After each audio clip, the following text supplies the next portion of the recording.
जय श्रीमन नारायण। आज आपको औषधि सेवन का मंत्र बताने वाला हूँ। औषधियों का प्रयोग व्यक्तियों के जीवन में बहुत बढ़ गया है, चाहे हम हो, चाहे आप हो, चाहे कोई संत महात्मा हो, चाहे राजनेता हो, चाहे अभिनेता हो, चाहे योगाभ्यासी व्यक्ति हो, किसी न किसी मात्रा में किसी न किसी पद्धति की औषधि वह ले ही रहा है।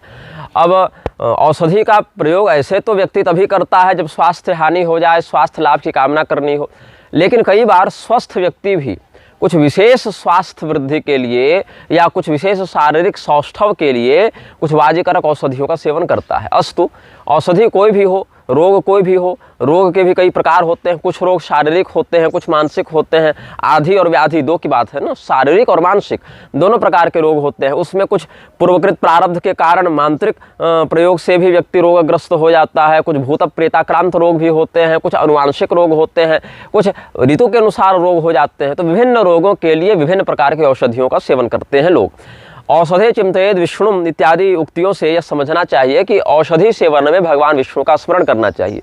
बहुत से लोग भगवान धन्वंतरी का स्मरण करते हैं, बहुत से लोग अश्विनी कुमार का स्मरण करते हैं, बहुत से लोग भगवान मृत्युंजय का स्मरण करते हैं। तो अलग अलग भगवान के स्वरूपों का स्मरण लोग करते हैं। लेकिन एक मंत्र जो बहुत ही प्रसिद्ध है, भगवान महादेव का बताया हुआ है, अच्युत अनंत गोविंद। पुरी के शंकराचार्य स्वामी निश्चलानंद सरस्वती जी भी इस मंत्र का बड़ा प्रयोग करते हैं, करवाते हैं, और ये बड़ा सुंदर शास्त्रोक्त प्रभावी मंत्र है।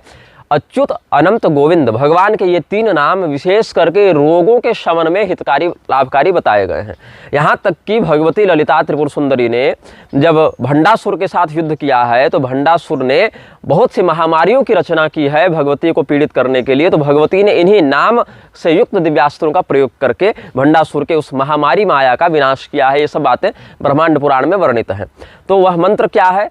अच्युतानंत गोविंद नाम चारण भेषजात नश्यन्ति सकला रोगा सत्यम सत्यम वदाम्यहम, या सत्यं सत्यं ब्रवीमिते, ये सब पाठभेद मिलते हैं। भाव यह है कि अच्युत अनंत गोविंद ये भगवान के नामत्रयी रोग नाश में विशेष हितकारी बताए गए हैं। अच्युताय नमः, अनंताय नमः, गोविंदाय नमः, ऐसे भी कह सकते हैं। पूरा श्लोक भी बोल सकते हैं, या अगर संस्कृत का बोध न हो, हिंदी का ही हो, तो हे भगवान अच्युत, हे भगवान अनंत, हे भगवान गोविंद, आपको प्रणाम है। अच्युत किसे कहते हैं? जो अपनी महिमा से कभी च्युत न हो, स्खलित न हो, नीचे जो न गिरे, जो परमात्मा सदैव अपनी महिमा से युक्त रहे, जिनका कभी पतन नहीं हो, ऐसे परमात्मा को अच्युत कहा जाता है।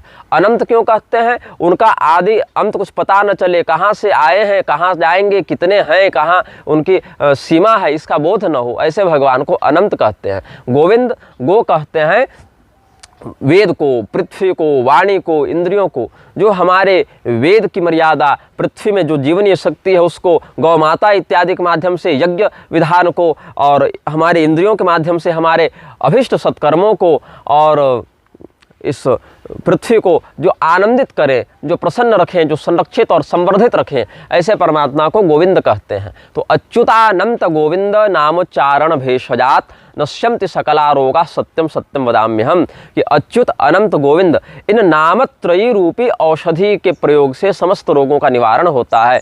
ऐसा चिंतन करते हुए औषधि को ग्रहण करना चाहिए। स्वप्रारब्धानुसार पूर्वजन्म कृतं पापम व्याधि रूपेण बाधते, ये सब बातें तो है ही, लेकिन उसमें भी भगवान की कृपा हो जाए तो अतिशीघ्र औषधि का प्रभाव व्यक्ति को लाभान्वित करता है। और केवल भगवान का नाम है तो केवल शारीरिक ही नहीं, अपितु संसार रूपी भव रोग का भी निवारण वह करता है। तो आप लोग इस मंत्र का प्रयोग करें। जिनको मंत्र याद नहीं है वो इस चलचित्र के विवरण से उस मंत्र को प्राप्त कर सकते हैं। हमने सानुवाद वहाँ उपलब्ध करा दिया है। जय श्रीमन नारायण, हर हर महादेव, नमः चंडिकाय।